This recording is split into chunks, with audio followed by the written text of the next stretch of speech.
As veias abertas da América Latina. A industrialização não altera a organização da desigualdade no mercado mundial. O intercâmbio de mercadorias constitui, junto com os investimentos diretos no exterior e os empréstimos, a camisa de força da divisão internacional do trabalho. Os países do chamado Terceiro Mundo permutam entre si pouco mais de 1/5 de suas exportações, ao passo que as 3/4 partes do total de suas vendas exteriores são direcionadas para os centros imperialistas de que são tributários. Em sua maioria, os países latino-americanos se identificam, no mercado mundial, como uma matéria-prima ou como um só alimento.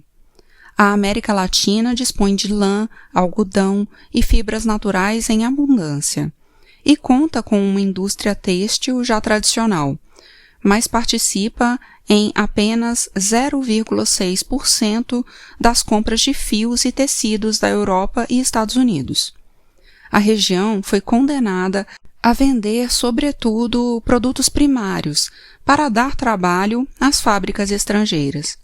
E acontece que esses produtos são exportados, em sua grande maioria, por fortes consórcios com vinculações internacionais, que dispõem de influências suficientes nos mercados mundiais para colocar seus produtos nas condições mais convenientes, mas nas mais convenientes para eles, que geralmente expressam os interesses dos países compradores, isto é, a preços mais baixos. Nos mercados internacionais, há um virtual monopólio da demanda de matérias-primas e da oferta de produtos industrializados. Já os oferentes de produtos básicos, também compradores de bens acabados, operam dispersos.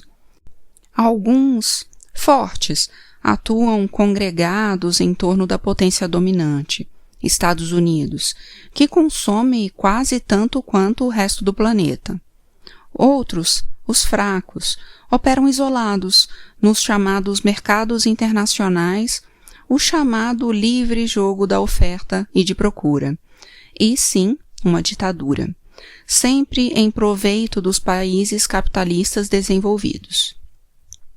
Os centros de decisão, onde os preços são fixados, se encontram em Washington, Nova York, Londres, Paris, Amsterdã e Hamburgo, nos conselhos de ministros e na Bolsa. Pouco ou nada adianta que tenham assinado, com pompa e barulho, acordos internacionais para proteger os preços do trigo, em 1949, do açúcar, em 1953, do estanho, em 1956, do azeite de oliva, também em 1956, e do café, em 1962. Basta olhar a curva descendente do valor relativo desses produtos para constatar que os acordos nada significaram senão simbólicas desculpas que os países fortes apresentaram aos países fracos quando os preços de seus produtos alcançaram níveis escandalosamente baixos. Cada vez vale menos o que a América Latina vende e, comparativamente, cada vez vale mais o que ela compra. Com o produto da venda de 22 novilhos, o Uruguai, em 1954, podia comprar um trator Ford Major. Hoje, necessita de mais do que o dobro. Um grupo de economistas chilenos que ditou um informe para a Central Sindical estimou que, se os preços das exportações latino-americanas tivesse crescido desde 1928 no mesmo ritmo que cresceu o preço das importações, a América Latina teria obtido por suas vendas ao exterior, entre 1958 e 1967, 57 bilhões de dólares a mais do que efetivamente recebeu nesse período. Sem voltar tão longe no tempo e tomando por base os preços de 1950, As Nações Unidas estimam que a América Latina perdeu, por conta da deterioração do intercâmbio, mais de 18 milhões de dólares na década transcorrida entre 1955 e 1964. Posteriormente, a queda continuou. A brecha do comércio, diferença entre as necessidades de importação e as receitas obtidas nas exportações, será cada vez maior se não mudarem as atuais estruturas do comércio exterior. Cada ano que passa, torna-se mais profundo esse abismo para a América Latina. Se a região não se propusesse a alcançar, nos próximos tempos, um ritmo de desenvolvimento ligeiramente superior ao dos últimos 15 anos, que foi baixíssimo, enfrentaria necessidades de importação largamente superiores ao previsível crescimento de suas receitas de divisas por exportações. Segundo os cálculos do ILPS, a brecha do comércio subiria em 1975 para 4 bilhões e 600 milhões de dólares, e em 1980 chegaria a 8 bilhões e 300 milhões. Esta última cifra representa nada menos do que a metade do valor das exportações previstas para esse ano. Assim, chapéu na mão, os países latino-americanos vão bater, cada vez mais desesperados, às portas dos prestamistas internacionais. Emmanuel sustenta que a maldição dos preços baixos não afeta determinados produtos, mas determinados países. Afinal, o carvão, um dos principais produtos de exportação da Inglaterra, até não faz muito, não é menos primário do que a lã ou o cobre. E o açúcar requer mais elaboração do que o uísque escocês ou os vinhos franceses. A Suécia e o Canadá exportam madeiras, uma matéria-prima a preços excelentes. O mercado mundial funda a desigualdade do comércio. Segundo Emmanuel, no intercâmbio entre mais horas de trabalho dos países pobres por menos horas de trabalho dos países ricos, a chave da exploração reside em que existe uma enorme diferença no nível dos salários entre uns e outros países, e em que essa diferença não está associada a diferenças da mesma magnitude na produtividade do trabalho. São os salários baixos que, conforme Emmanuel, determinam os preços baixos, e não o inverso. Os países pobres exportam sua pobreza e, assim, empobrecem cada vez mais, ao passo que os países ricos obtêm o resultado inverso. Segundo as estimativas de Samir Amin, se os produtos exportados pelos países subdesenvolvidos em 1966 tivessem sido produzidos pelos mesmos países desenvolvidos com a mesma técnica, mas com muito mais altos níveis de salários, os preços teriam mudado tanto que os países subdesenvolvidos teriam recebido 14 bilhões de dólares a mais. É certo que os países ricos utilizaram e utilizam as barreiras alfandegárias para proteger seus altos salários internos dos produtos em que não podem competir com os países pobres. Os Estados Unidos empregam o Fundo Monetário, o Banco Mundial e os acordos aduaneiros do GATT para impor à América Latina a doutrina do comércio livre e da livre concorrência, obrigando à supressão dos câmbios múltiplos, do regime de cotas e licenças de importação e exportação, e de tarifas e gravames alfandegários, mas de maneira alguma dão um exemplo. Do mesmo modo que, fora de suas fronteiras, tentam suprimir a atividade do Estado, enquanto dentro das fronteiras, o Estado norte-americano protege os monopólios mediante um vasto sistema de subsídios e preços privilegiados. Os Estados Unidos praticam também um agressivo protecionismo com tarifas elevadas e restrições rigorosas em seu comércio exterior. Os direitos alfandegários combinam-se com outros impostos, com as cotas e os embargos. O que ocorreria com a prosperidade dos pecuaristas do meio-oeste se os Estados Unidos permitissem o acesso ao seu mercado interno, sem tarifas nem imaginosas proibições sanitárias, da carne de melhor qualidade e menos preço que viria da Argentina ou do Uruguai? O ferro ingressa livremente no mercado norte-americano, mas se estiver convertido em lingotes, paga 16 centavos por toneladas, e a tarifa sobe na proporção direta do grau de elaboração. Outro tanto ocorre com o cobre e com uma infinidade de produtos. Basta secar as bananas, cortar o tabaco, adoçar o cacau, serrar a madeira ou extrair o caroço das tâmaras para que as tarifas sejam descarregadas sobre esses produtos. Em janeiro de 1969, o governo dos Estados Unidos determinou a virtual suspensão das compras de tomate no México, que dão trabalho a 170 mil camponeses do estado de Sinaloa, até que os cultivadores norte-americanos de tomate da Flórida conseguissem que os mexicanos aumentassem o preço para evitar a concorrência.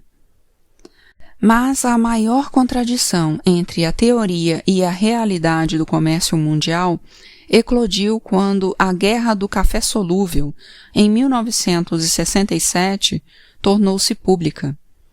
Então se evidenciou que só os países ricos têm o direito de explorar, em seu benefício, as vantagens nacionais comparativas que, na teoria, determinam a divisão internacional do trabalho. O mercado mundial do café solúvel, de assombrosa expansão, está nas mãos da Nestlé e da General Foods. Estima-se que, em não muito tempo, essas empresas vão abastecer mais da metade do café que se consome no mundo. Os Estados Unidos e a Europa compram café em grão do Brasil e da África, concentram-no em suas indústrias e vendem para todo o mundo, transformando-o em café solúvel. O Brasil, que é o maior produtor mundial de café, não tem o direito de competir, exportando seu próprio café solúvel, para aproveitar seus custos mais baixos e dar destino aos excedentes da produção que antes destruía e agora armazena nos depósitos do Estado. O Brasil só tem o direito de proporcionar matéria-prima para enriquecer as fábricas do estrangeiro. Quando as fábricas brasileiras, apenas 5 de um total de 110 no mundo, começaram a oferecer café solúvel no mercado internacional, foram acusadas de concorrência desleal. Os países ricos brandaram aos céus, e o Brasil aceitou uma imposição humilhante. Aplicou ao seu café solúvel um imposto interno altíssimo, de modo que fosse posto fora de combate no mercado norte-americano. A Europa não fica atrás no emprego de barreiras alfandegárias, tributárias e sanitárias contra os produtos latino-americanos.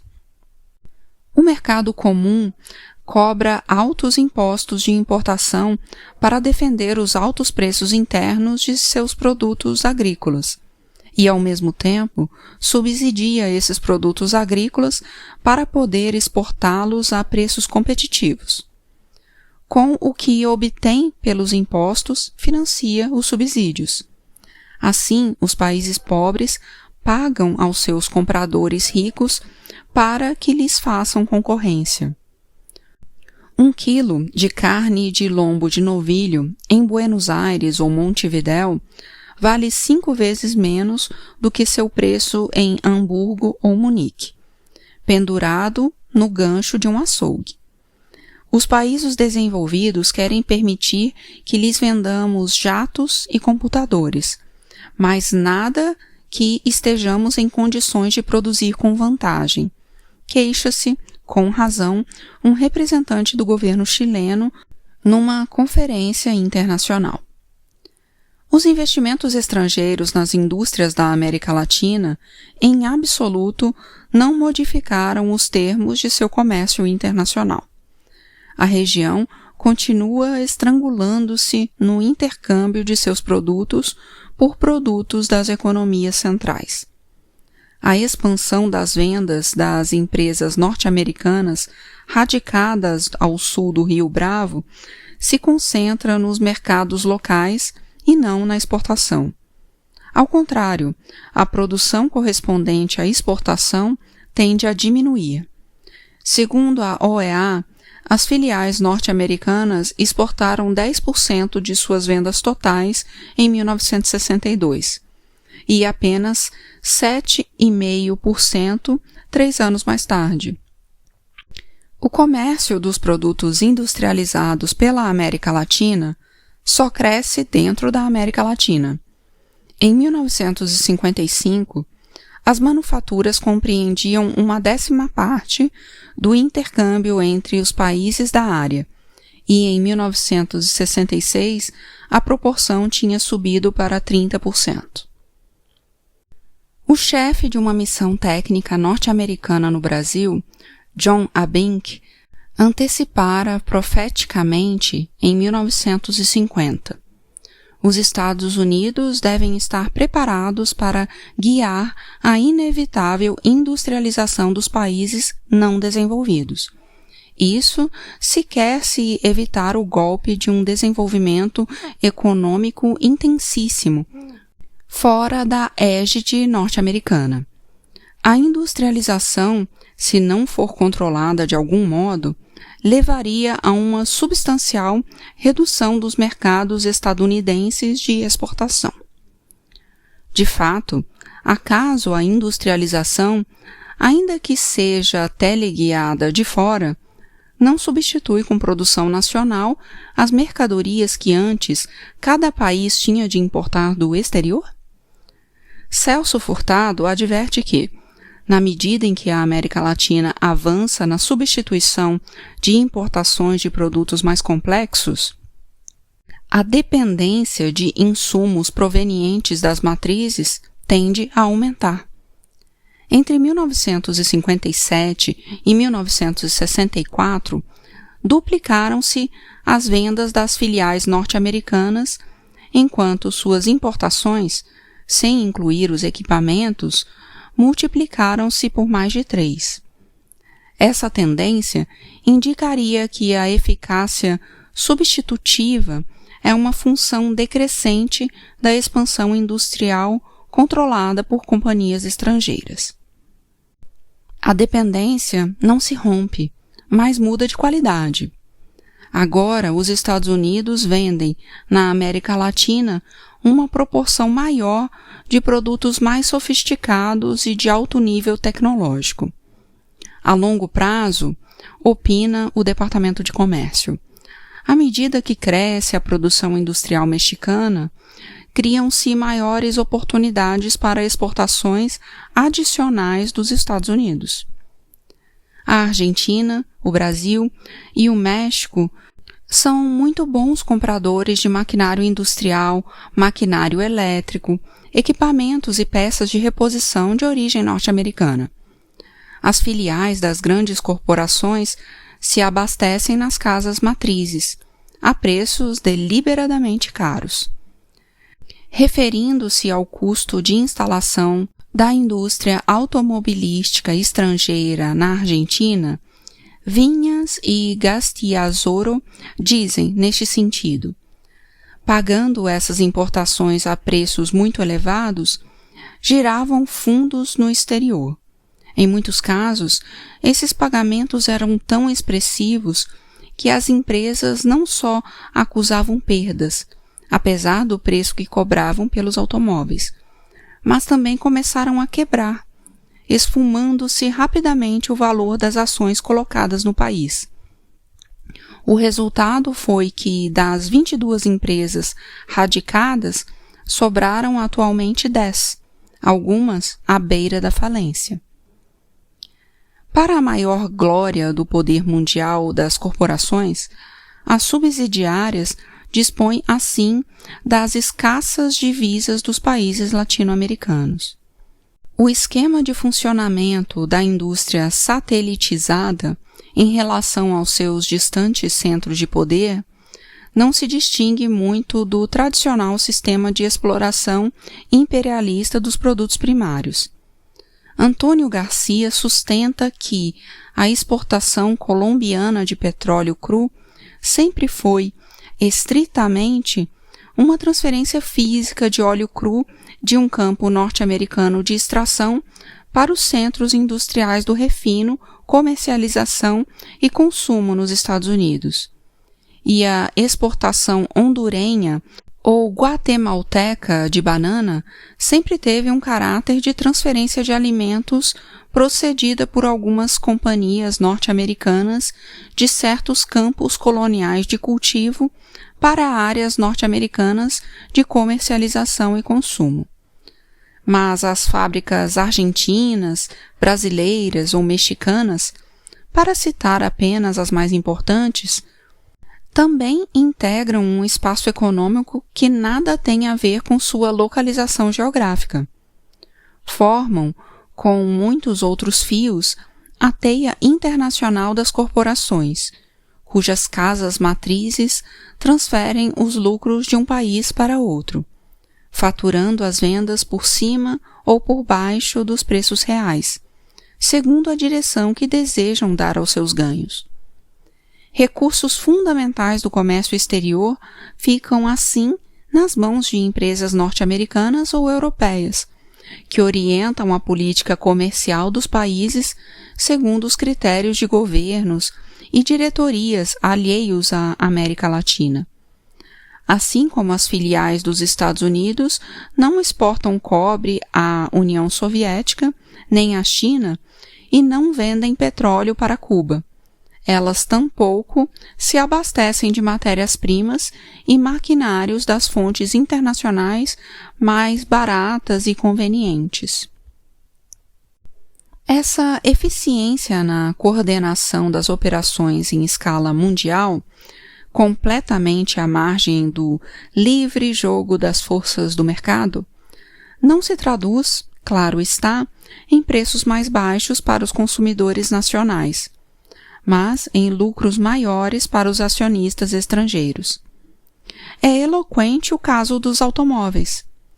Dentro dos países latino-americanos, as empresas dispõem de mão de obra abundante e muito, mas muito barata, além de uma política oficial em todos os sentidos favorável à expansão dos investimentos, doação de terrenos, tarifas elétricas privilegiadas, redescontos do Estado para financiar as vendas a prazo, dinheiro facilmente acessível e, como se não bastasse, em alguns países o auxílio chegou ao extremo de isentar as empresas do pagamento dos impostos de renda ou das vendas. De outra parte, o controle do mercado é de antemão facilitado pelo prestígio mágico que, aos olhos da classe média, gozam as marcas e os modelos promovidos por gigantescas campanhas mundiais de publicidade. No entanto, todos estes fatores não impedem, e sim determinam, que os carros produzidos na região sejam mais caros do que no país de origem das mesmas empresas. As dimensões dos mercados latino-americanos são muito menores, é certo, mas não é menos certo que nestas terras a ambição de lucros das corporações se excita como em nenhum outro lugar. Um Ford Falcon construído no Chile custa 3 vezes mais do que nos Estados Unidos. Um Valiant ou um Fiat fabricados na Argentina têm preços de vendas que duplicam com sobras os preços dos Estados Unidos ou da Itália. Outro tanto ocorre entre a Volkswagen do Brasil em relação ao que custa na Alemanha.